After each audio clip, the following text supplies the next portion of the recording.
puntual, ahí hablamos del litigio, ¿cierto? Ya. El litigio no solamente tiene una solución terminal denominada sentencia definitiva.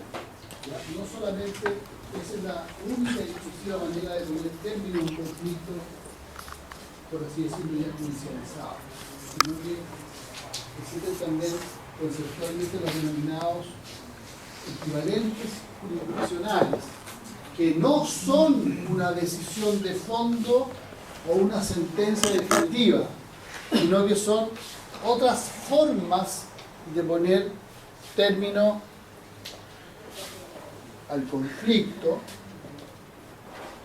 pero que sí tienen una particularidad general y una fuerza. ¿Cuál es esta? Tienen y provocan el mismo efecto jurídico que una sentencia definitiva. ¿De acuerdo? O sea, zanjan el conflicto de manera definitiva. ¿Bien?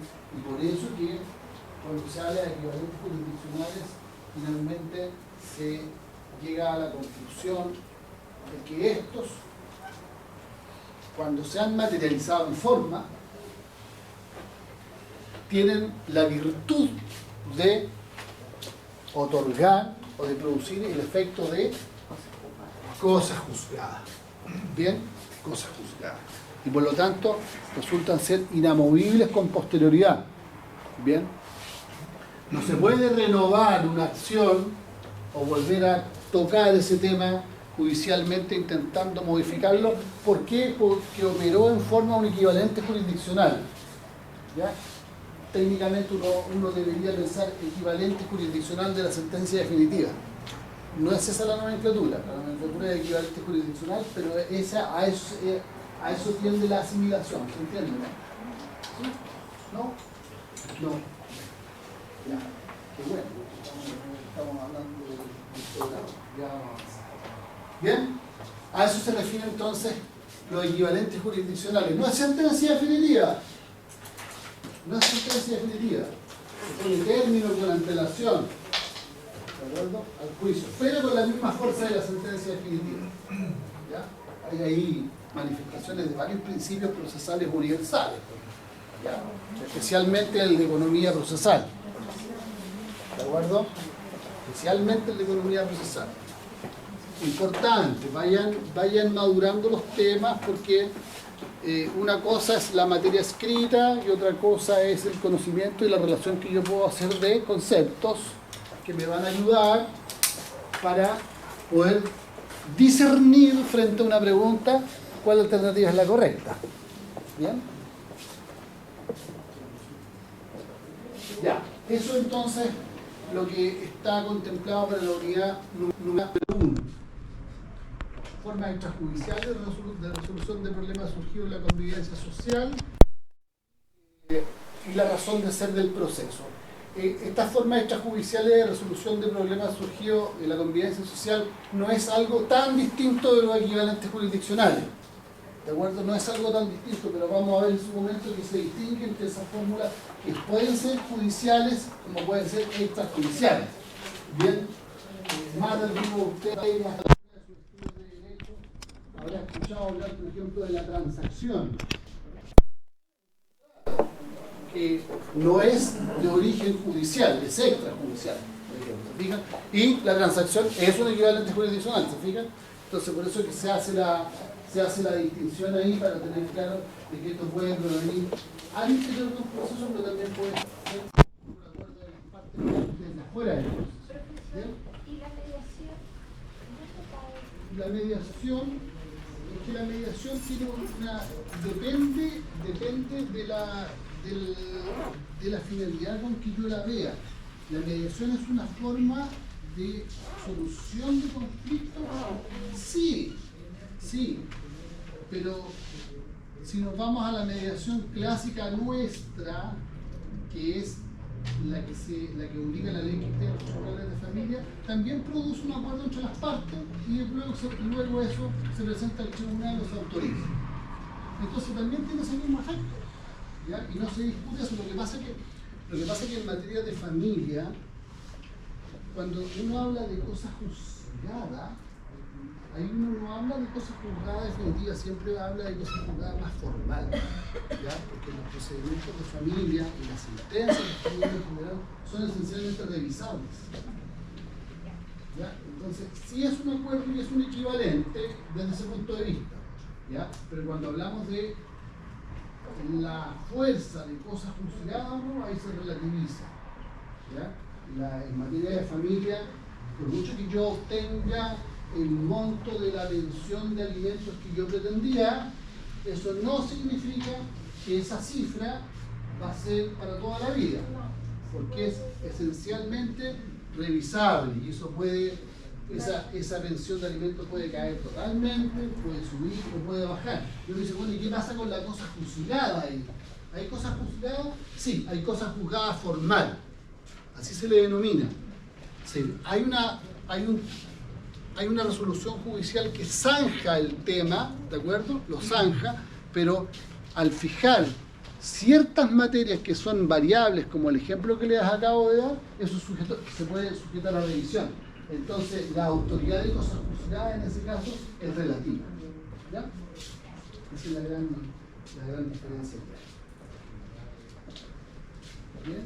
Así que en eso consiste básicamente el contenido de la unidad número 1. Razón de ser del proceso o funciones del proceso. Bueno, el proceso, ¿qué pretende el proceso? ¿Que las personas se arreglen entre ellas o no? Claro, claro. ¿Y por qué llegamos a este tercero imparcial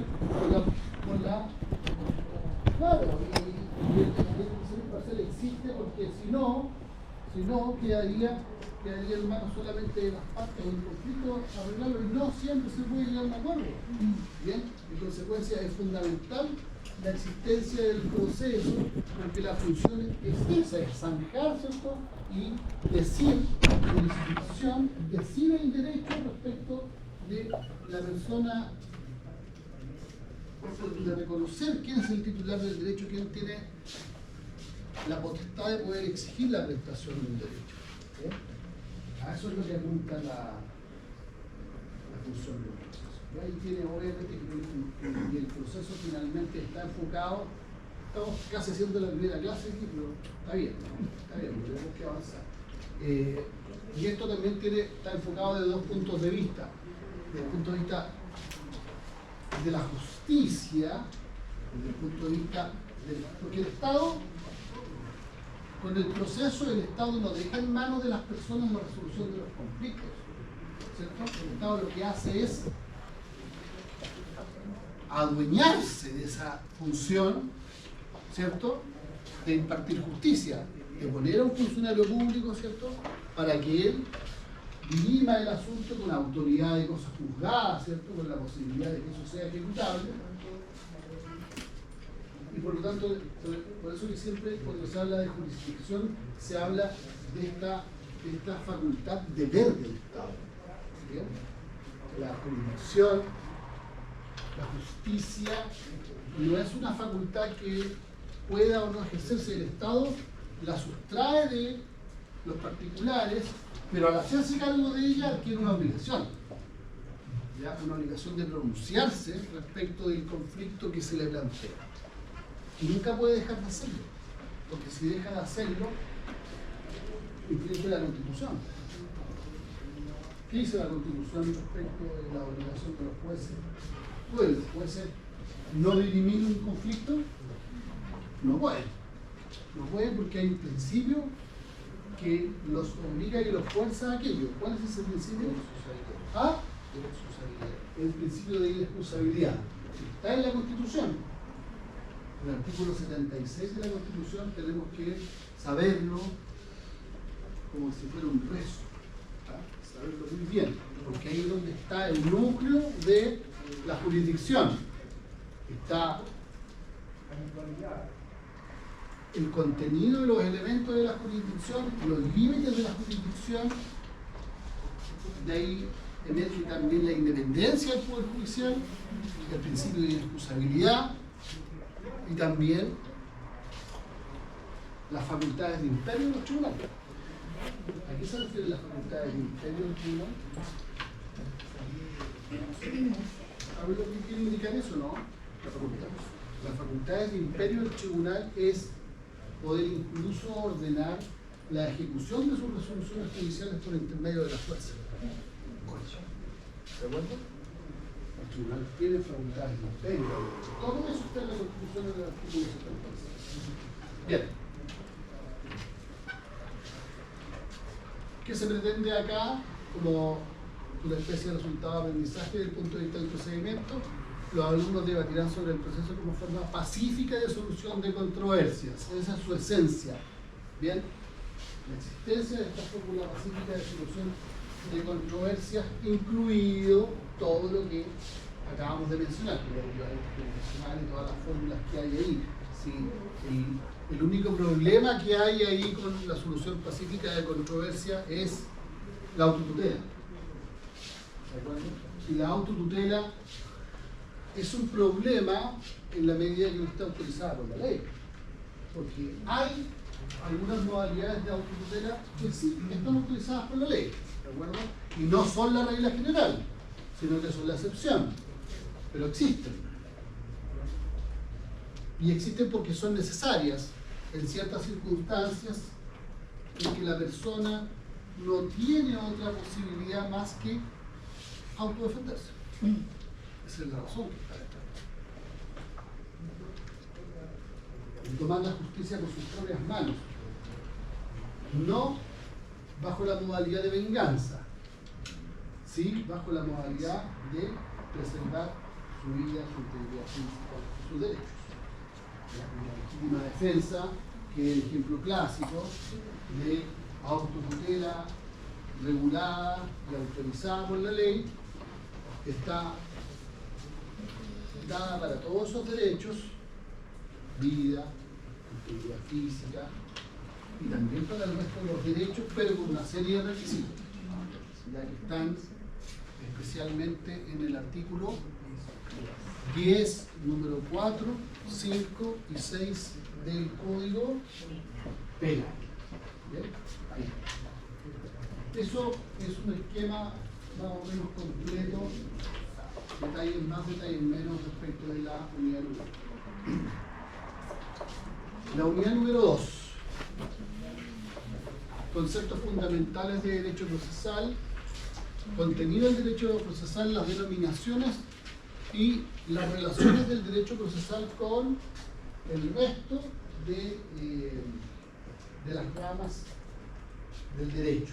Bien, el derecho procesal indudablemente que tiene una vinculación directa con el resto de las materias jurídicas que se regulan, porque sin él no se puede poner en marcha, no se pueden hacer efectivos los derechos.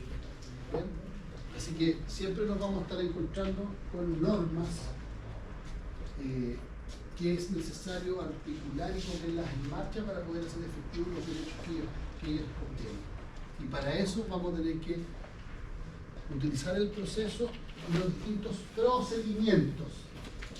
Bien, el proceso es un género, los procedimientos son especies distintas. El proceso tiene estos elementos que hemos estado conversando, en cambio cada uno de los procedimientos se van adecuando a las distintas materias y a las distintas realidades que se pretenden regular.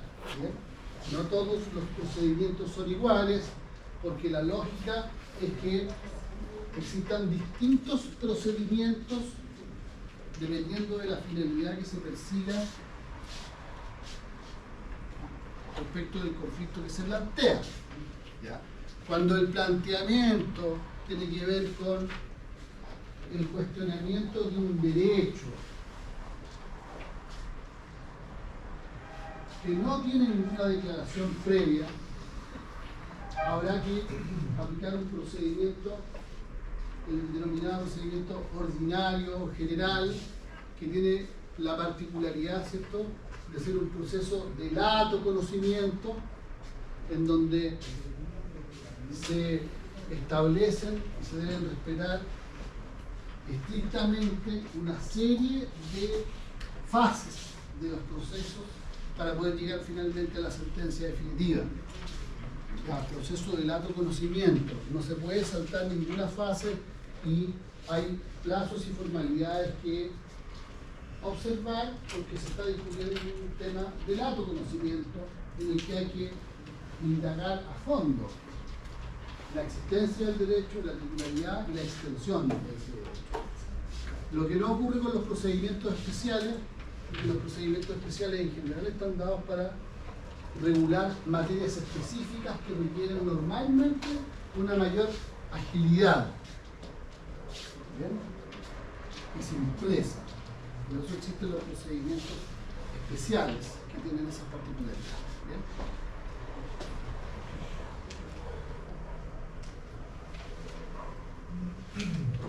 Vamos a ver las fuentes también del derecho procesal que tienen un parentesco con el resto de las fuentes de las distintas materias que uno va estudiando a lo largo de la carrera. ¿Cierto? Ahí se va a distinguir entre cuáles son fuentes directas o indirectas y cuáles son derechamente no son fuentes de derecho procesal, pero que sí sirven de referencia, ¿cierto?, para la argumentación de las causas o para la resolución de los conflictos, como por ejemplo cuando no hay ley para solucionar un conflicto.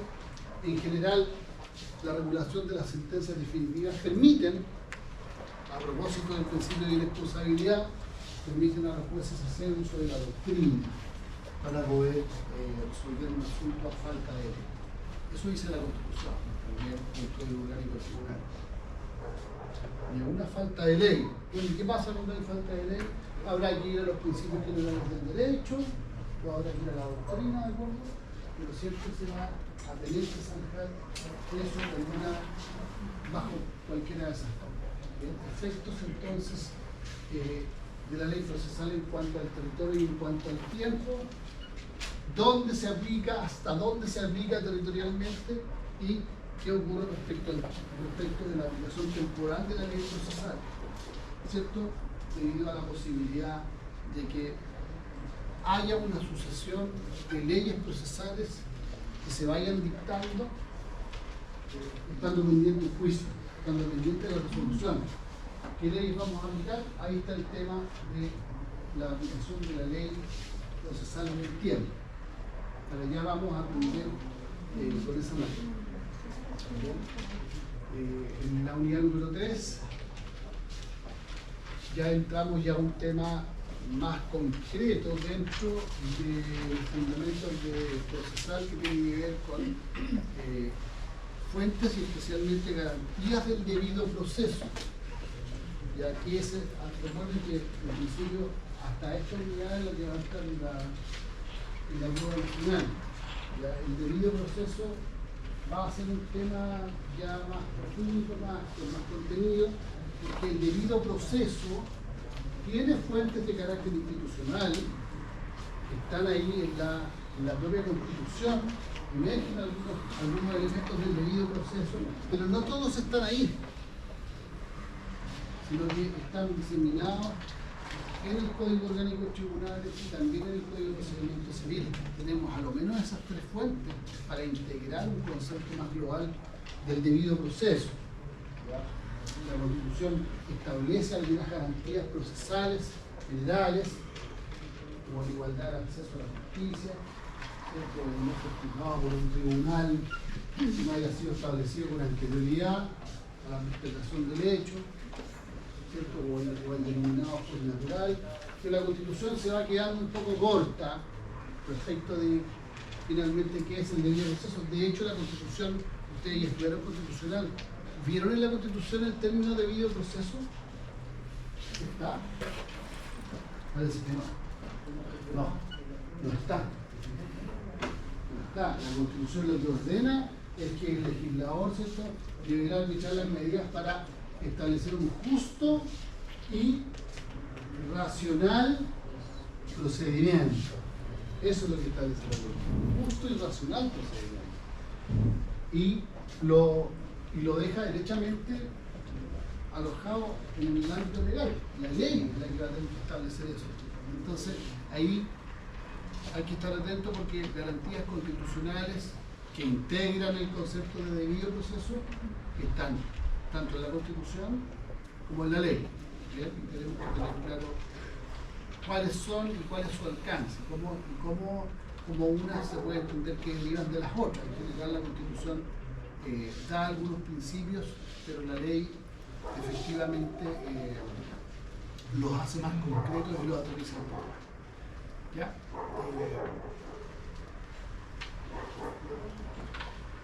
Y ahí también, como les dije, también tenemos que ver temas de jurisprudencia. Hay mucha jurisprudencia respecto del debido proceso, especialmente jurisprudencia que proviene del Tribunal Constitucional. El Tribunal Constitucional es el que se ha preocupado de dar muchas pautas respecto de este tema. Si bien los tribunales de justicia y los tribunales ordinarios hacen pronunciamientos o tienen algunos pronunciamientos que tocan tangencialmente el debido proceso. ¿Por qué? Porque se dice que en una causa, en una resolución de la Corte, se dice, bueno, el problema planteado infringe o no el debido proceso por tal razón. ¿De acuerdo? Y toma una característica del debido proceso que debió materializarse, en este caso que no se produjo. O sea, en el fondo va haciendo un pronunciamiento muy acotado y negativo del debido proceso. ¿Ya? Los pronunciamientos judiciales de los tribunales ordinarios no tienen una conceptualización más global del debido proceso. Ese tema, esa materia está sí más desarrollada en los fallos del Tribunal Constitucional. Y ahí es donde vamos a apuntar un poquito más. Luego, ya entrando a la articulación más específica de los procesos, vamos a estudiar la acción y la reacción que tienen que ver con el planteamiento del problema del conflicto jurídico y su solución, y cómo el procedimiento va observando principios fundamentales que tienen que ver con la posibilidad real de que el proceso vaya siendo equitativo respecto de ambas partes. ¿Ya? Y ahí cuando se habla de la acción o la pretensión y se habla de la reacción, lo que se pretende ahí es dejar en claro el principio de la igualdad de partes, ¿de acuerdo? De la igualdad de partes frente al tribunal que es imparcial, y la materialización de otro principio procesal que es importantísimo, que tiene que ver con la bilateralidad de la audiencia. ¿Ya? La bilateralidad de la audiencia es fundamental en derecho procesal, porque es la materialización concreta del derecho a defensa. ¿Bien? Sin bilateralidad bastaría con una muy buena presentación del demandante o de quien tiene una pretensión para que tal vez el tribunal, si la encuentra tan buena y tan fundada, la coja. ¿De acuerdo? Eso es impensado en un sistema en que se respeten los derechos de las partes, porque el derecho a defensa es fundamental, parte del debido proceso. ¿Bien? Y eso está asociado al término técnico de emplazamiento. O sea, el hecho de que si hay una pretensión, esa pretensión sea dada a conocer formalmente a la contraparte, para que la contraparte se pueda defender, pueda plantear lo que ella estima respecto de lo que la otra parte pretende. Bien, la bilateralidad de la audiencia, entonces, que se materializa al inicio de la causa con el emplazamiento, o sea, el traslado que da el juez de la demanda al demandado. Traslado que es formal, porque debe ser a través de una notificación legal. ¿Se fijan? Notificación legal. Todo eso está arreglado. No le mando un correo electrónico ni le mando una paloma mensajera, no. Notificación legal, que dice la ley, primera notificación debe ser personal. ¿Se fijan? Materias que ustedes todavía no han visto esas materias, pero son cuestiones que son tan básicas respecto del debido proceso que uno ya como que la va adquiriendo. Entonces, la idea es tener eso ordenado. A eso se refiere la acción y la reacción.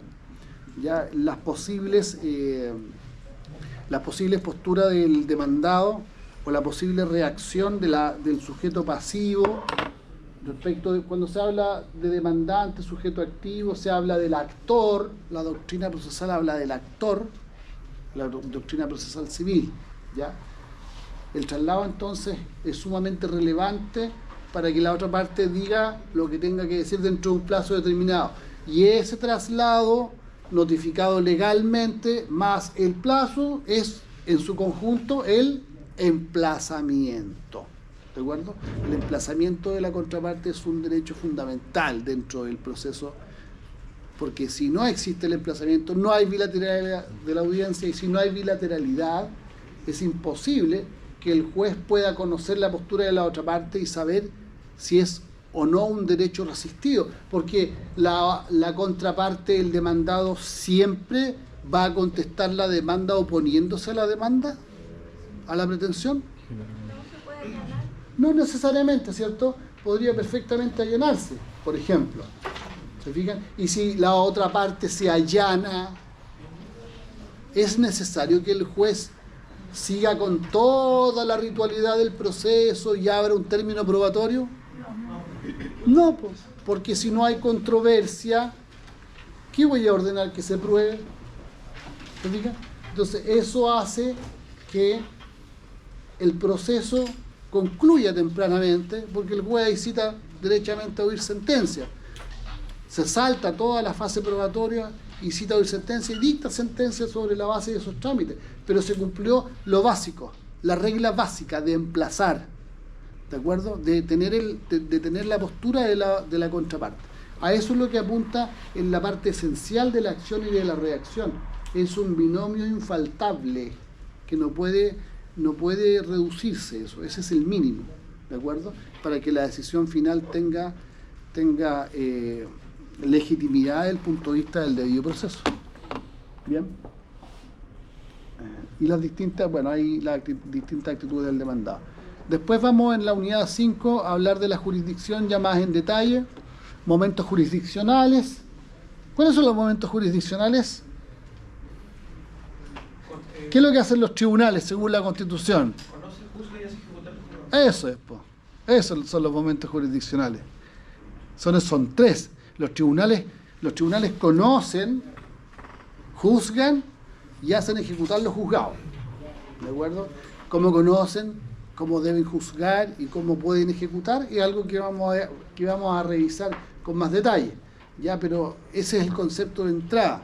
Bien, saber que están en esas tres fases y en esas tres fases nos vamos a encontrar con distintas, lo que estábamos hablando recién, esto de la acción y la reacción, la fase de discusión, es conocer. ¿Digan? Ese es el primer momento jurisdiccional, el tribunal conoce. ¿Cuándo conoce? Cuando se produce en materia civil la fase de discusión.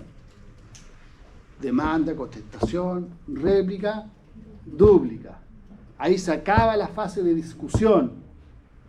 Bien, y después se evalúa si se recibe o no la causa prueba, y entre medio de eso hay un trámite esencial para los que tramitan, que es la conciliación. ¿De acuerdo? Y la conciliación, ahí nos devolvemos a la unidad número 1. Adivinen lo que es. Es un equivalente jurisdiccional. ¿Sí? Porque pone término a la causa con un impulso judicial o extrajudicial. El juez llama conciliación judicial, ¿se fijan? Es solamente articular conceptos, ¿bien? Articular conceptos, no hay mayor complejidad, sino que irlo viendo, ¿se fijan? ¿Sería autocomposición o heteronomía resolutoria? No, pero igual hay heterocomposición ahí. Lo que pasa es que cuando se llega a conciliación, el juez es el que llama, el origen es distinto.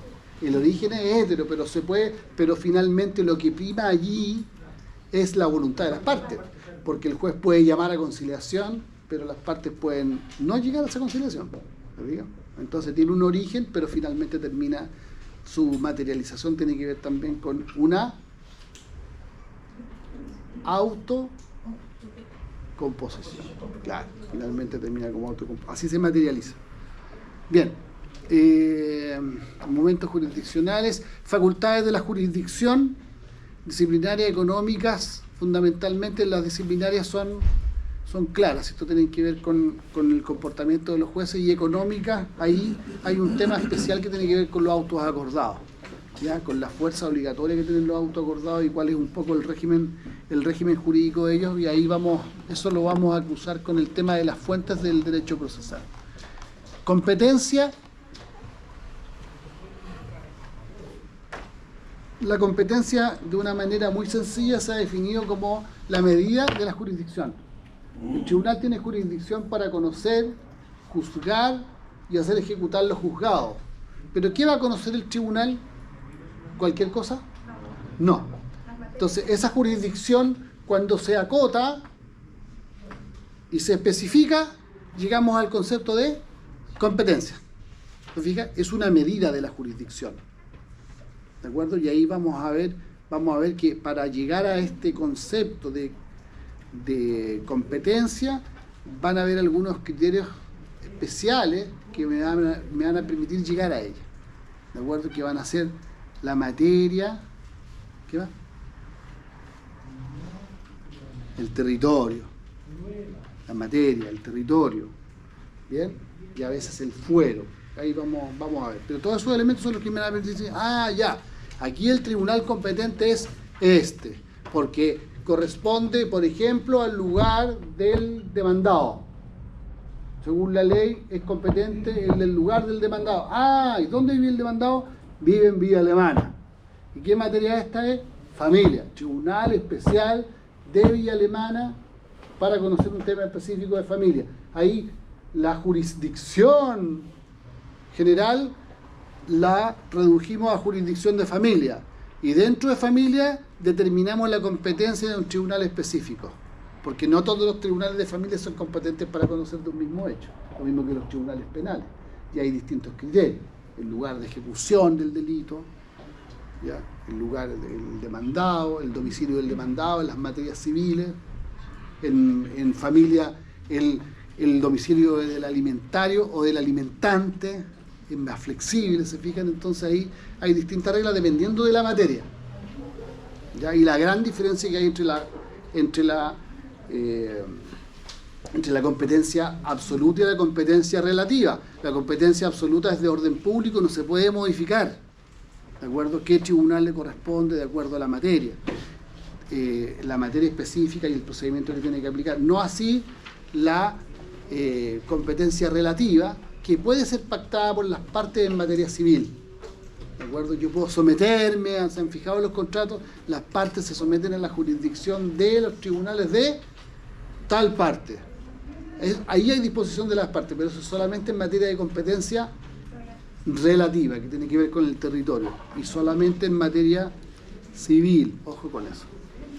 Ya, finalmente en la unidad número 7, organización de los tribunales, y ahí vamos a hablar especialmente del Código Orgánico de Tribunal. El Código Orgánico de Tribunal es el que nos va a detener ahí, nos va a clarificar esto de que los tribunales que son parte del Poder Judicial, los que no son parte del Poder Judicial, y cómo operan los tribunales que son especiales, que están fuera del Poder Judicial, porque ahí es donde parten las dudas, porque hay tribunales ordinarios y especiales, pero que son parte del Poder Judicial, en donde la única gran diferencia son las materias que conocen y el hecho de que la mayoría de ellos tienen competencias exclusivas, ya como los ejemplos que hemos dado de familia o de laboral o de lo que sea. Pero en cambio los tribunales que no son parte del Poder Judicial carecen de este famoso imperio al que hicimos referencia en la Constitución, y cómo ellos, cuando necesitan o requieren ejecutar una resolución o tomar una medida coercitiva, como lo dijo por ahí un alumno, ¿cierto?, tienen que recurrir a los tribunales ordinarios. Como los tribunales arbitrales, fundamentalmente. Ya, bien, hemos cumplido entonces la primera meta trazada, que era revisar esto y ver las cuestiones generales, administrativas, evaluativas y demás. Nos juntamos entonces un cuarto para las 9. Profe, con respecto a la lista.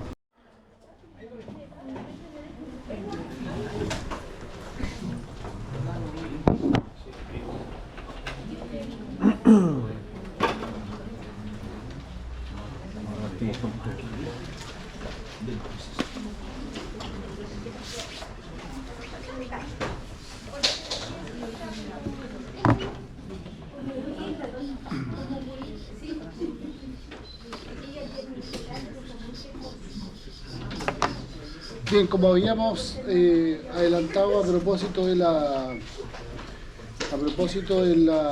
revisión del programa,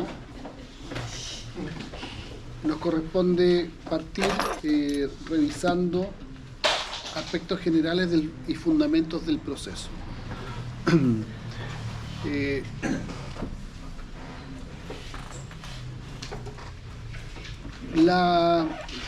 La vida en sociedad del ser humano, ¿cierto?, implica que se pretendan ciertos logros, ciertos objetivos por el hecho de vivir en comunidad, ¿cierto? Nosotros tenemos recogido en la actualidad, incluso en nuestra constitución política, la noción de bien común, que fundamentalmente se relaciona con la existencia o con la creación de las condiciones para que las personas logren su mayor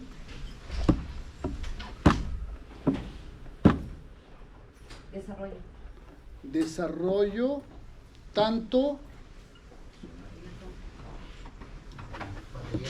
material como espiritual, ¿cierto? Eso dice nuestra Constitución hoy en día. Pues bien, ese objetivo es un objetivo de siempre en la evolución, ¿cierto?, de la sociedad, de siempre. Pero dentro de esa comunidad de esfuerzos, ¿cierto?, para poder llegar a ese estado ideal, dependiendo de la época de la evolución en la que estemos, ¿cierto?, siempre, quieras o no, ese esfuerzo mancomunado está sujeto a la observancia de ciertas reglas, ¿bien? Reglas que también en el tiempo han ido variando, ¿no? Esto no ha sido siempre de la misma manera, ¿cierto? Pero siempre ha sido necesario la existencia de ciertas normas que van regulando, aunque sea de manera muy básica y muy precaria, ¿cierto?, el desarrollo de estas actividades en conjunto y el respeto de lo que cada uno hace y de lo que cada uno logra, bien, en esta lógica. Pues bien, así entonces,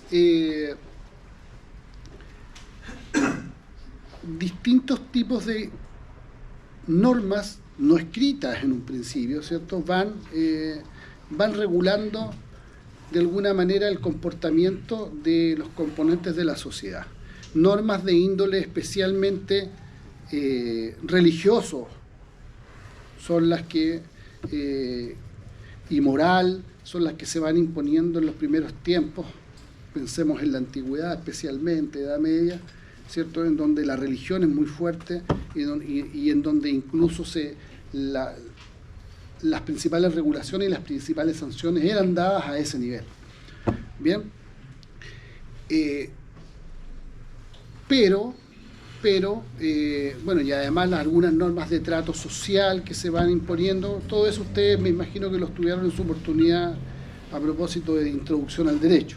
Ya todo eso cae acá, pero para llegar finalmente a lo que estamos acostumbrados ya desde la época moderna hasta ahora, a que finalmente la regulación de las conductas que implican o que pueden implicar, ¿cierto?, la vulneración de algún derecho de otra persona, ¿cierto?, necesariamente tienen que quedar en el ámbito de las normas jurídicas. Bien, que a diferencia del resto de las normas, como ustedes muy bien lo saben, ¿cierto?, tienen ciertas particularidades que las diferencian, ¿ya?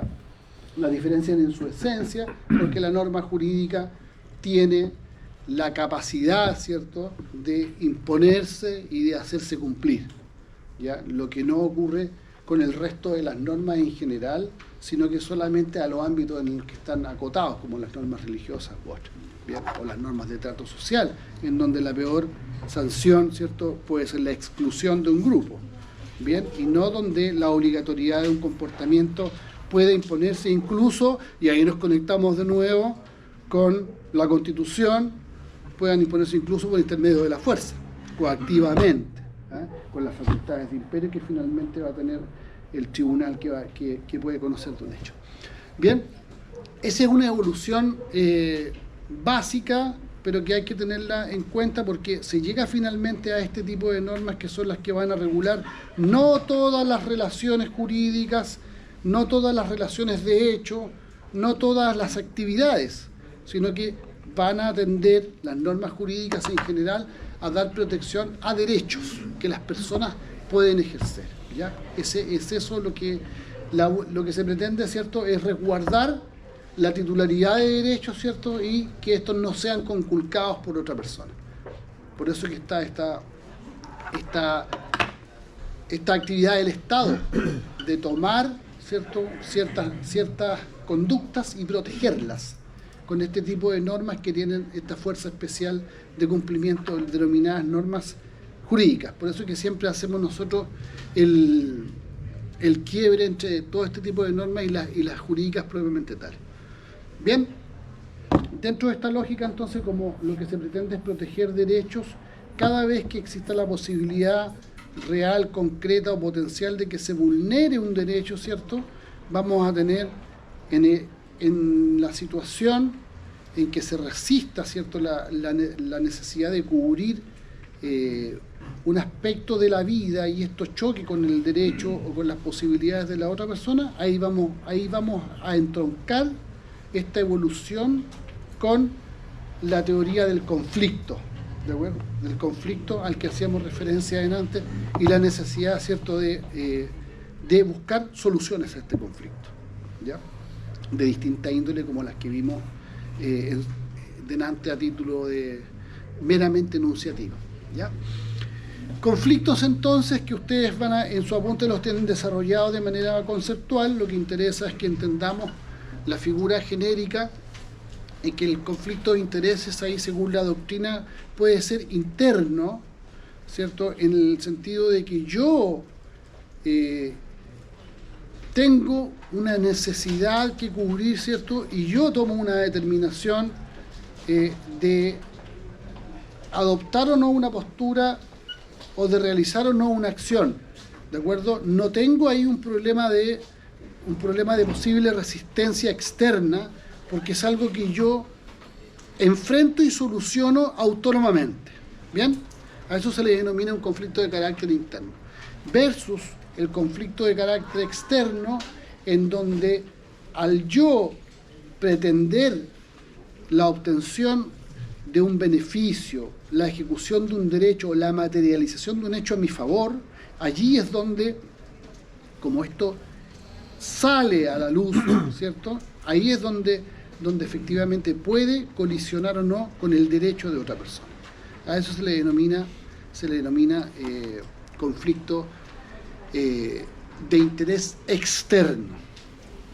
Pero este conflicto de interés externo, a su vez, la doctrina se ha preocupado de acotarlo, ¿cierto?, y de explicar de que este conflicto, por muy externo que sea y por mucho que pueda hacer un cambio en la realidad, en el hecho, ¿cierto?, y pudiera conflictuarse con otro, con los logros y con las pretensiones de otras personas, no por ser externo siempre va a tener una índole jurídica. ¿Bien? No por ese solo hecho.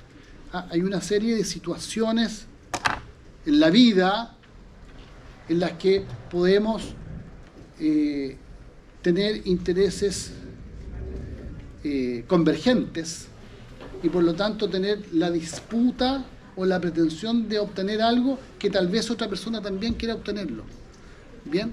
Pero en ciertos ámbitos eso no va a tener una regulación jurídica, porque lo jurídico, la ley, la fuerza obligatoria de la norma jurídica está reservada, ¿de acuerdo? Está reservada para los derechos que tienen consagrado una un respaldo jurídico, ¿de acuerdo? No para cualquier diferencia en la convivencia diaria.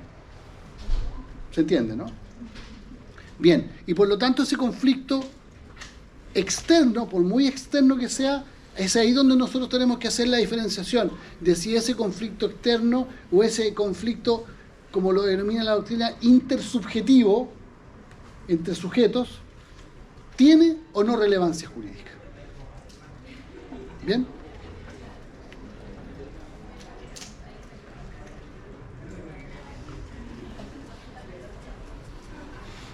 Si el derecho resguarda la obtención de ese objetivo, la obtención de esa cosa, la obtención de esa posición, la obtención de esa ganancia, si el derecho la ampara y hay resistencia por parte de otro a que yo acceda a ello, ahí estamos técnicamente frente a un litigio. ¿Bien? Conflicto intersubjetivo de relevancia jurídica. ¿Bien?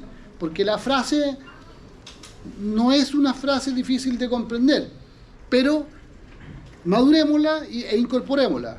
Solo ahí vamos a tener un conflicto de interés jurídico para los efectos y para la relevancia del proceso. Bien, cualquier otra circunstancia, por muy resistida que sea, no va a estar destinada a ser resuelta por un proceso. Bien, conflicto intersubjetivo de relevancia jurídica y por lo tanto naturalmente debe ser externo y de ahí nos devolvemos, ¿cierto? Nos devolvemos y chequeamos el camino que acabamos de recorrer. ¿Bien? ¿Es un conflicto intersubjetivo? Sí, sí, intersubjetivo.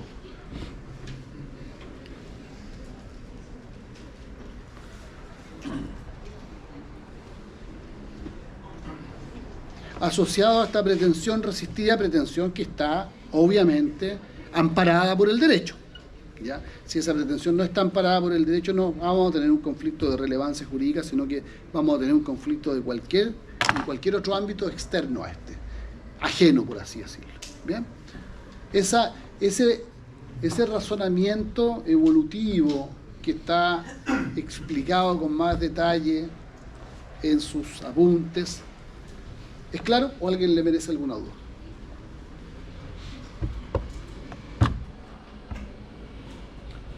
Por ahí atrás, los que están más lejos, ¿se escuchó y se entendió? ¿Sí? Bien, vamos a ir avanzando sin apuro, ¿de acuerdo? Sin apuro, pero con la mayor comprensión posible. ¿Bien? Seguimos. Las formas de solución del conflicto intersubjetivo de intereses. Ahí está de nuevo la palabra, ¿de acuerdo? Entre personas. Ya habíamos hecho referencia a esto de manera genérica, ahora vamos al detalle, no solamente el proceso con la sentencia y la decisión, ¿cierto? Que vamos a ver que al final pertenece a la categoría, a una de las categorías que vamos a estudiar, sino que tenemos otras posibilidades de solución de este conflicto de intereses, autotutela o autodefensa. Elementos con los que nos vamos a encontrar, ¿cierto? Aquí hay imposición de una de las partes por medio de la fuerza, ¿cierto? Eso es lo esencial. Hay una imposición por intermedio de la fuerza.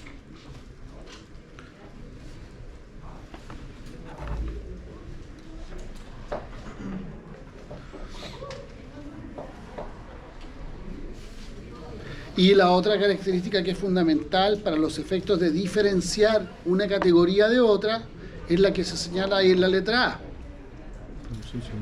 La ausencia de un tercero. ¿Ya? Que puede darse también en la categoría siguiente, pero acá es de la esencia. Acá nunca está ese tercero.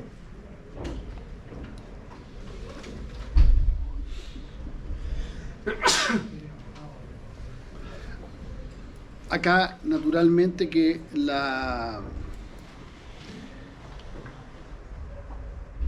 la regla general, ¿cierto?, es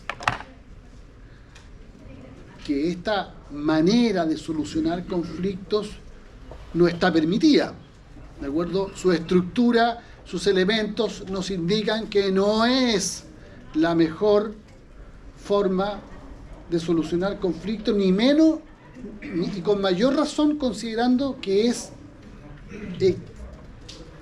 el opuesto de la solución pacífica de una controversia. Bien, esa es la razón fundamental.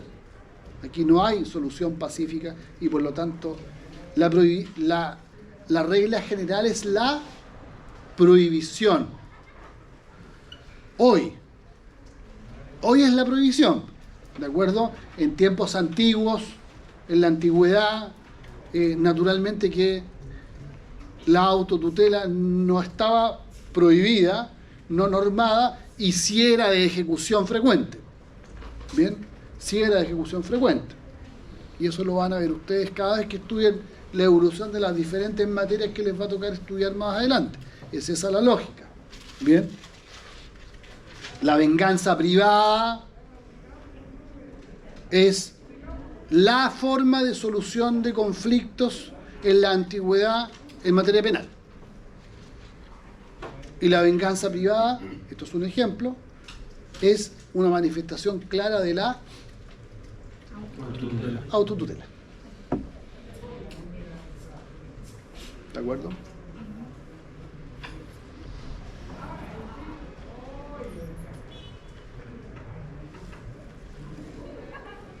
La imposición por la fuerza no permite sostener que haya solución pacífica. Y como vamos a seguir repitiendo más adelante, la presencia de la fuerza excluye el respeto de la voluntad del otro. Por lo tanto, ni por uno ni por otro lado podría buscarse la legitimación de la autotutela o autodefensa. No obstante ser una forma de solución prohibida por las razones ya mencionadas, no obstante ello,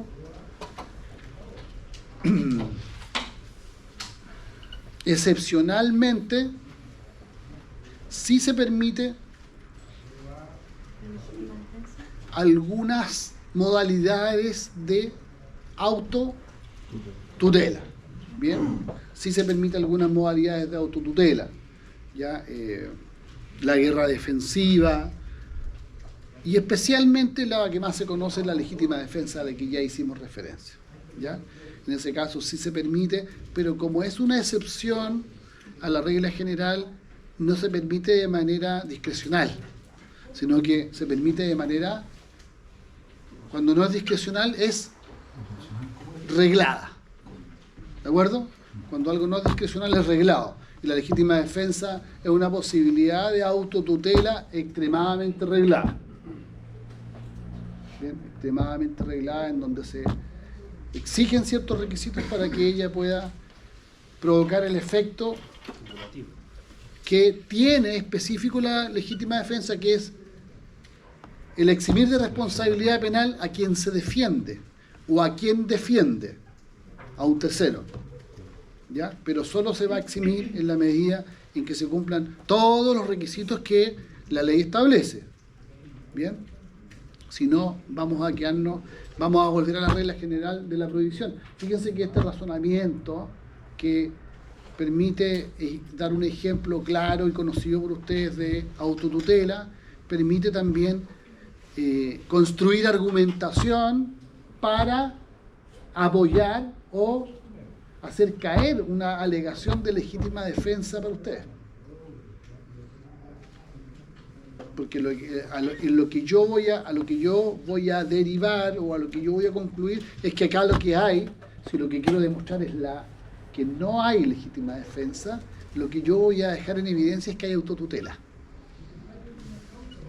En el caso en concreto. ¿Se fijan? Hay autotutela porque acá no se siguió ninguna de las reglas que permiten excepcionalmente usar esta figura. Bien, eso es un juego de argumentación para poder echar abajo la argumentación de la parte contraria. Bien, pero que tiene base en esto con las excepciones que se han dado. Bien.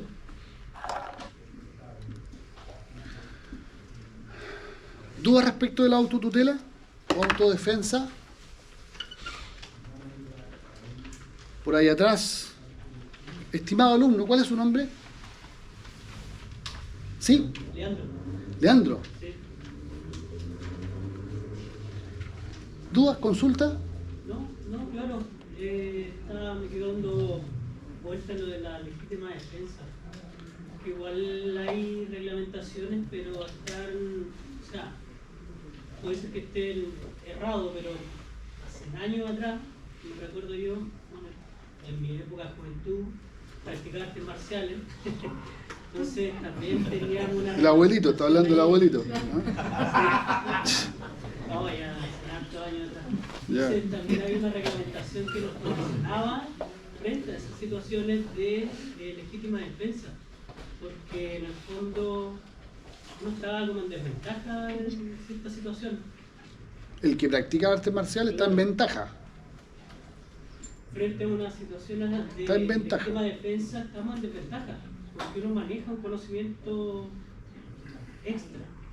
Yo estaba dentro de la policía militar, no agregar todo. Sí, claro. Datos. Pero por eso digo, yo no sé, puede ser que esté errado en eso, pero en su momento se nos explicó eso, que estábamos en una dependencia. O sea, yo creo que alguien que practica artes marciales está en una clara ventaja. Pensando en el 1 a 1, está en una ventaja muy grande. Lo que pasa es que las personas que practican artes marciales tienen una condición especial, que es tener conocimientos especiales de arte marcial, y por lo tanto, cuando la ley les exige necesidad racional del medio empleado para impedirla o repelerla, lo que le está diciendo a alguien que practica artes marciales: si usted puede hacer una llave de reducción o un bloqueo y eso es suficiente, debe limitarse a eso. No tiene para qué a renglón seguido luego del bloqueo girarle el brazo y fracturárselo, porque eso es irracional como medio empleado para repeler. En ese sentido, o sea, la desventaja, entre comillas, es que está la posibilidad real de que alguien que sabe artes marciales salga de la racionalidad y se pase, se salga. Y si se sale y es irracional, no opera la legítima defensa. Por ahí podría ser. Ahora, si le tocó un tipo con una pistola, nada que hacer, po. El cinturón negro le va a servir mucho. Estimada. Profesor, ¿y hay otro ejemplo que no sea autotutela? Sí, creo que se los puse en el apunte. La guerra defensiva, también. Pero, ojo, no es un ejemplo que no sea autotutela. Es autotutela. O sea, perdón, era que no fuera legítima. Que no fuera legítima defensa, pero es autotutela igual.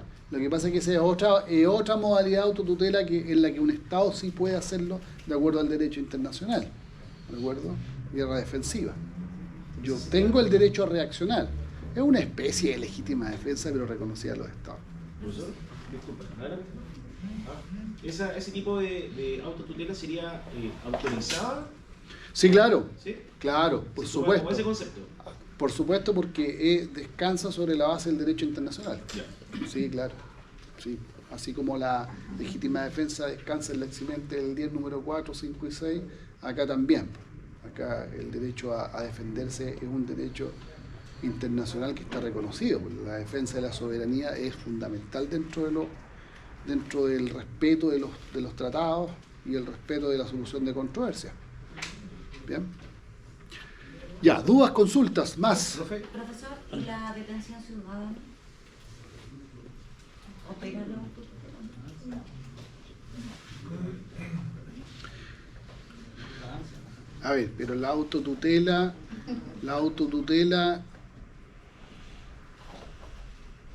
como legítima defensa, dice usted. No. Pero como lo dice, claro. como lo visto, por ejemplo, ¿Caería como autotutela? caería, ¿no?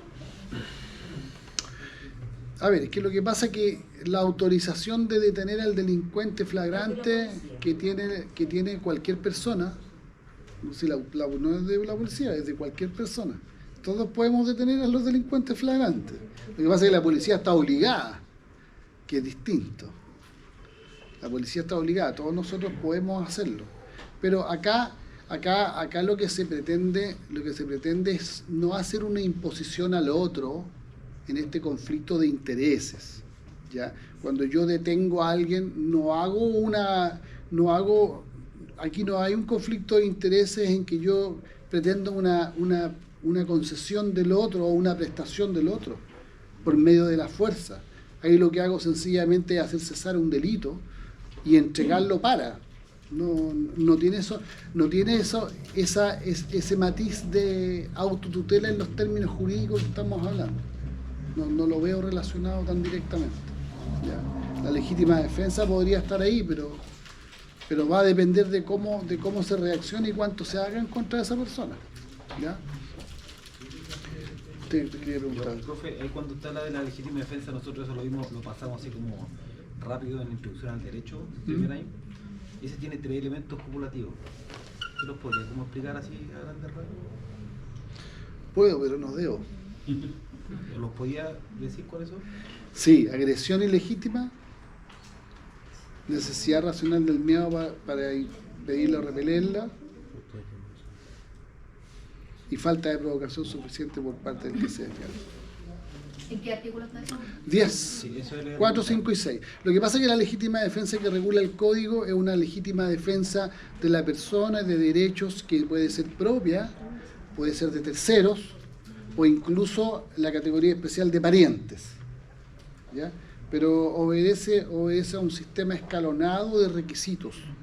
¿Por qué? Porque establece esos 3 requisitos que son los básicos y comunes para todas las legítimas defensas, pero después va jugando con el requisito de la falta de provocación suficiente, ¿ya? Porque la falta de provocación suficiente se la exige al que se defiende para que no vaya a provocar una situación que le dé la ventaja de poder lesionar a alguien. Porque si yo provoco a alguien suficientemente justamente para que esa persona se exceda conmigo y yo aprovecho de cobrarle una deuda antigua que tenía, ¿cierto? Y le doy una pateadura, como se dice en buen chileno, bueno, va de legítima defensa si yo soy capaz de establecer que hubo provocación suficiente por parte del que se defiende. No. Entonces hay situaciones en donde la provocación se desplaza, porque cuando ya no es legítima defensa propia y es de un tercero, ahí lo que se le exige al defensor es no haber participado en la provocación en el evento de que hubiera existido. Cuando yo defiendo a alguien, puedo defenderlo porque veo que le están pegando sin saber si esa persona provocó o no. Yo no puedo saberlo. Ahora, si yo participé en la provocación y lo utilizo a él también para los mismos efectos, cae la legítima defensa. Entonces tiene ese sistema, ¿ya? Agresión ilegítima. Lo primero que exige agresión ilegítima siempre, ¿de acuerdo? Por eso que en ciertas circunstancias, por mucho que yo sea agredido, hay que examinar la ilegitimidad de esa agresión para que yo pueda hacer uso de la legítima defensa, ¿ya? Hay que examinarla y ver la entidad que ésta tiene, ¿de acuerdo? Porque es una agresión ilegítima, una mirada fea, por exagerar. ¿Lo es? No lo es. No lo es. Cuando el funcionario policial está obligado a detener al delincuente flagrante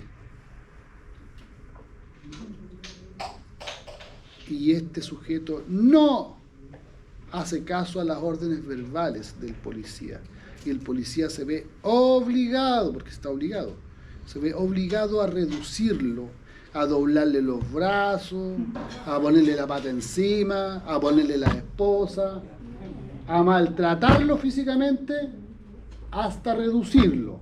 Ojo, ahí está el límite. Cuando el funcionario policial hace eso, en razón de su oficio, de su obligación, ¿está cometiendo una agresión ilegítima respecto del delincuente? Depende de las condiciones.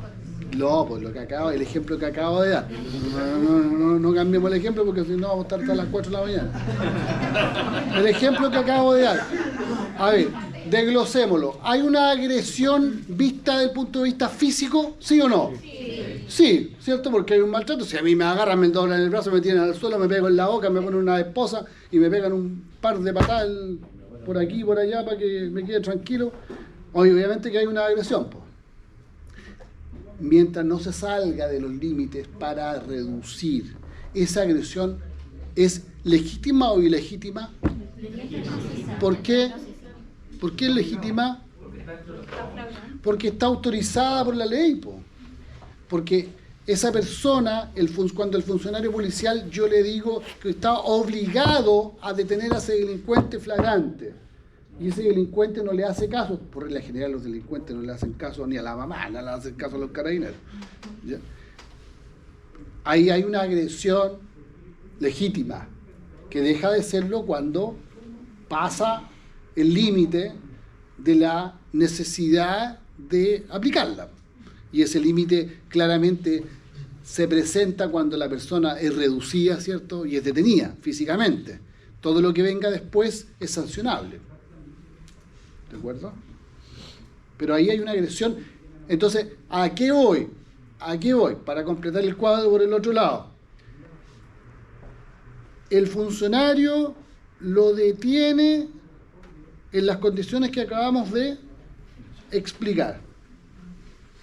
Lo que no sabe el carabinero, y sí sabe el delincuente, que él tiene una pistola. Y estando reducido, logra por abajo del pantalón darle 2 balazos al carabinero y lo mata. O lo hiere, como queramos. El defensor del detenido alega legítima defensa. ¿Podría prosperar su alegación? No. ¿Por qué no? Depende. No, si no, espere, si uno puede alegar cualquier cosa. Yo dije, ¿prosperaría su alegación? Porque la agresión fue legítima. Claro, porque no está el primer requisito de la legítima defensa. Ese es el punto. No está. El primer requisito es que hay agresión ilegítima. Y esa agresión no es ilegítima. Profesor, pero hay una consulta. Una vez que el funcionario policial lo tiene reducido, ¿ya? Después que logró reducirlo con la esposa en el suelo boca abajo, con cariño, etc. Pasa el rato, y mientras está reducido, Sí. el carabinero, por ejemplo, siguiera, el funcionario policial, siguiera golpeando a este... Eso es lo que dije. No, pues ahí se sale de... Ahí podría operar... Ah, claro, por supuesto que sí, por supuesto que sí, porque lo que hace de ahí en adelante es un maltrato que está sancionado por la ley, y por lo tanto cualquier maltrato que haya ahí en adelante es una agresión ilegítima, y si es una agresión ilegítima, el requisito de la legítima defensa renace o no. ¿Sí o no? Sí, es lo que se conoce como apremio, profe, ¿no? Claro, sí, pues apremio ilegítimo, ¿de acuerdo? Claro, ahí da la vuelta completa y parte de cero. Le empezó a pegar después de tenerlo reducido. Sí, esa agresión es ilegítima. Y como es ilegítima, surge el derecho a la legítima defensa. Po.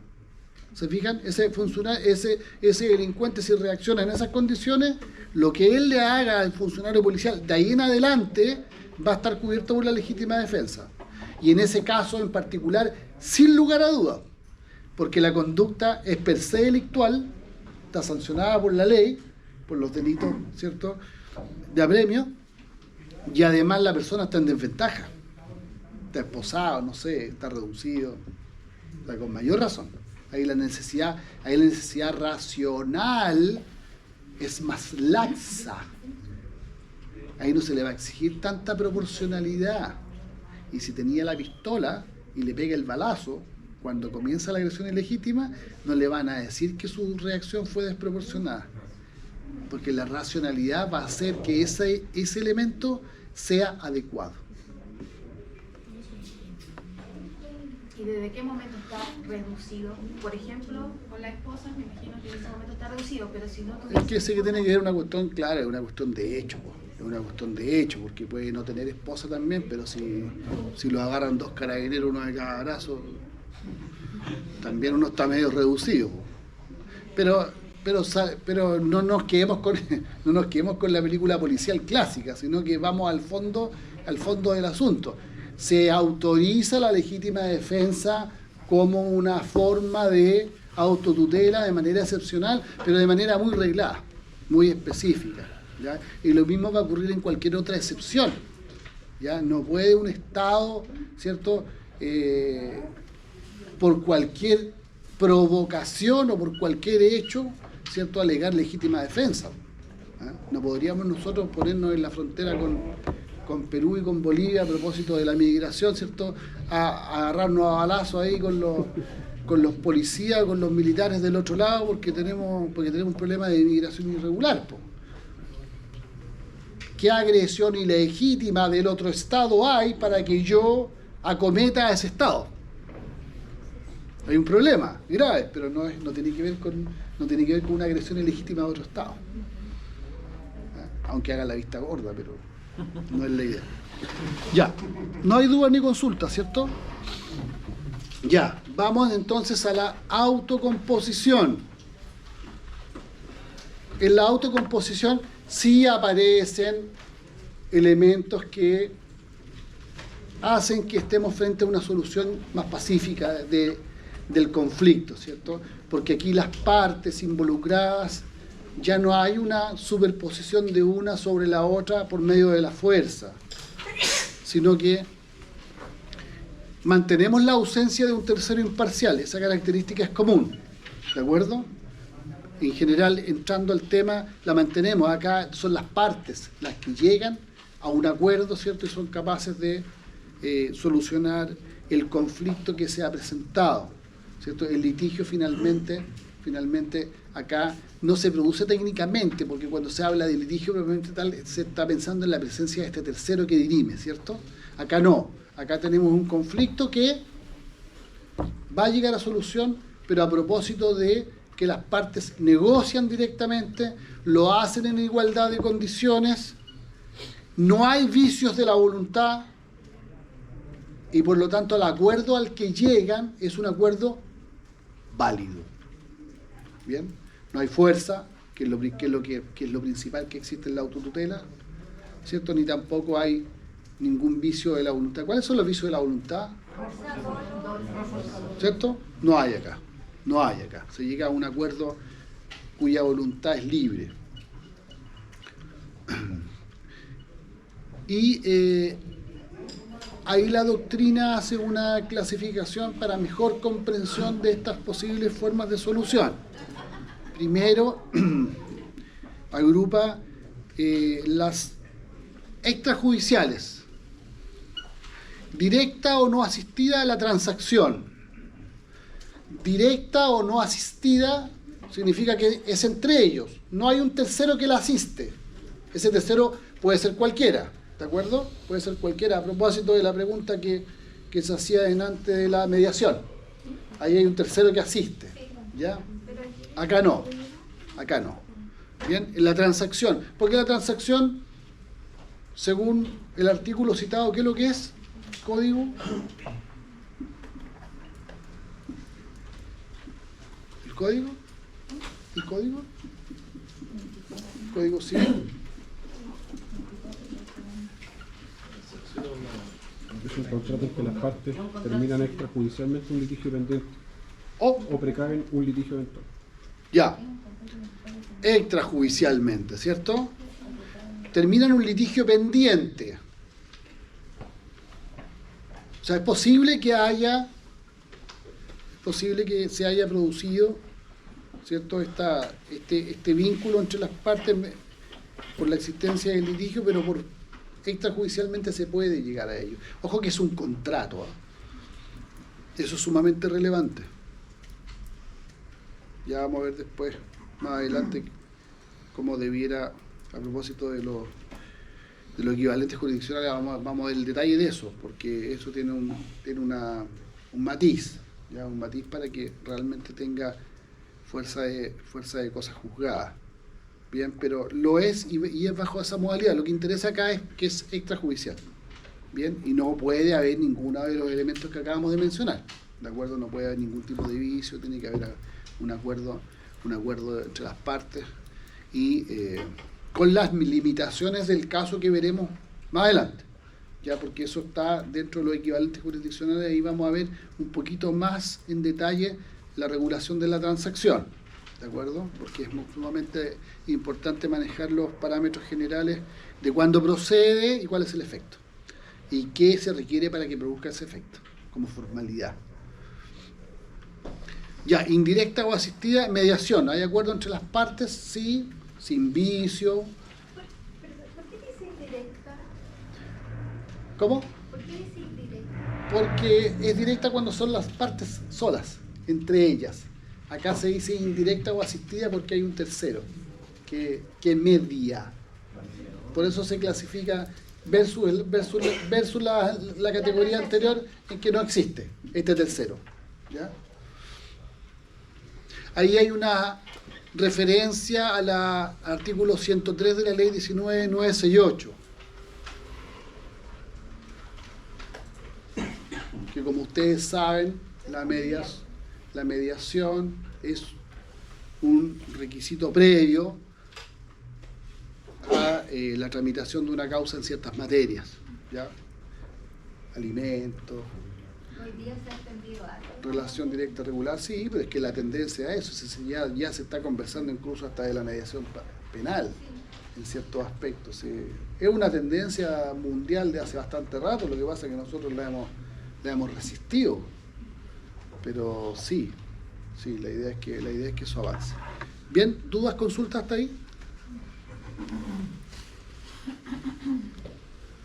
Judiciales, directa o no asistida, el avenimiento.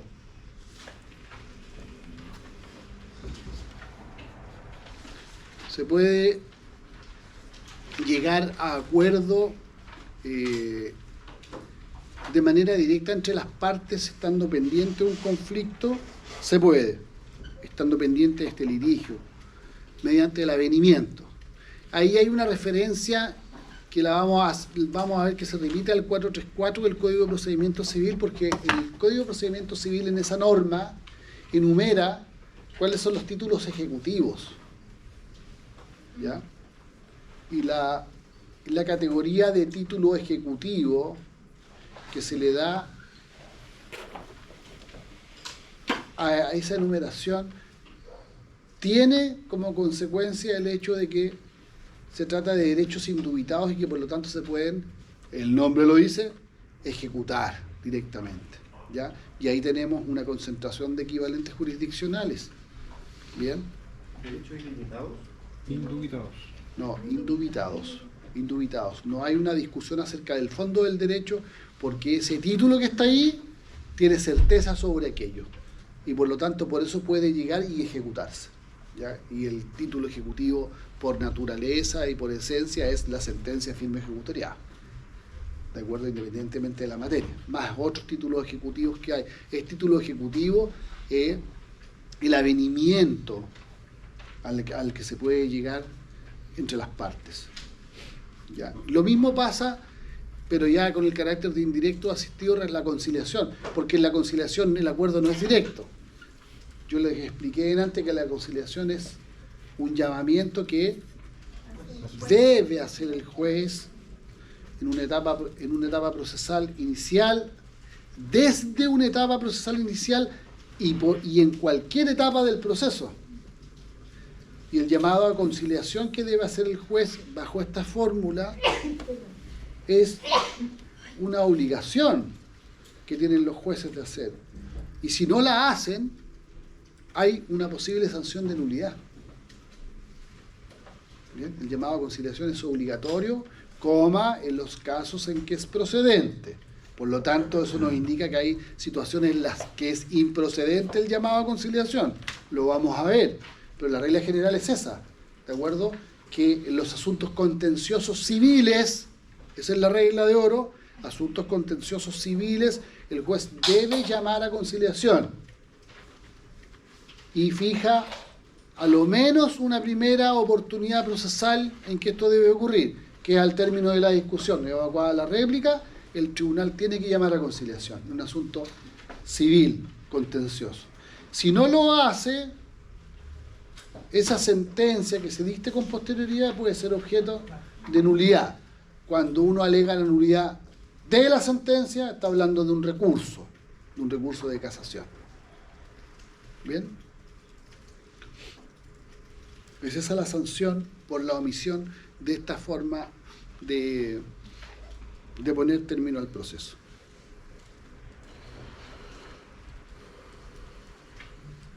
¿Ese recurso de casación tiene plazo para...? Todos los recursos tienen plazo. Pero me refiero, no inmediato, o sea... ¿Cómo eso? ¿Cuándo los plazos han sido inmediatos? Los plazos se cuentan desde la notificación, siempre. Claro, notificada la sentencia definitiva, hay un plazo para recurrir, de nulidad, de apelación, de lo que sea. Hay plazos distintos dependiendo de los recursos procesales. Lo relevante acá no es el plazo, ni tampoco el nombre del recurso. Lo relevante acá es saber que esta forma de término es tan importante por economía procesal, pero que a la vez es una garantía, ¿cierto?, de que se da la posibilidad a las partes dentro del proceso de poner término tempranamente a este, porque a las partes también les interesa, porque cuando se habla de economía procesal no se está hablando solamente de economía para el tribunal, po. Estamos hablando de economizar tiempo y gastos a todo el sistema judicial, incluido las partes, po. Si sostener un juicio de lato conocimiento es oneroso, es bastante oneroso. Bien. Ya, y la heterocomposición o proceso, acá aparecen los elementos el primer elemento que estaba ausente en las categorías anteriores, la aparición de un tercero, ¿cierto?, que va a dirimir el conflicto. Aquí no ayuda ni acepta, aquí interviene y zanja. Y ese tercero es el juez, ¿cierto?, quien toma una decisión de autoridad. Y como toma una decisión de autoridad, porque está ejerciendo un poder, si el poder judicial tiene que ver con eso, ¿cierto? Estamos ejerciendo uno de los poderes que tiene que ver con la jurisdicción, poder-deber.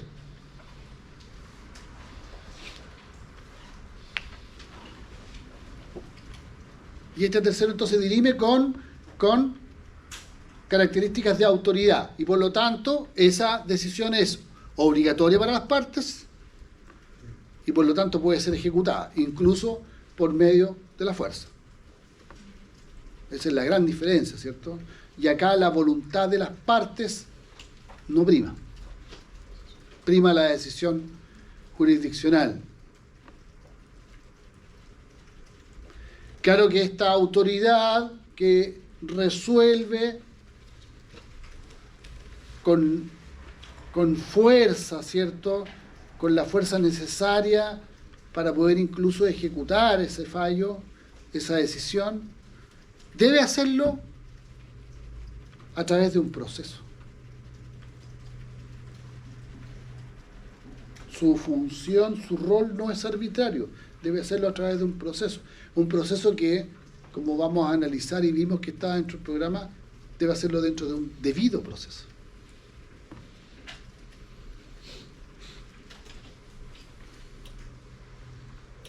Profesor, ahí en cuanto a lo que usted se refiere, el proceso entraría lo de la jurisdicción, ¿o no? En cuanto a medir... Es que del momento que hay una heterocomposición que viene dada por este tercero que es juez, esa persona lo que hace es ejercer la jurisdicción, decir el derecho para las partes,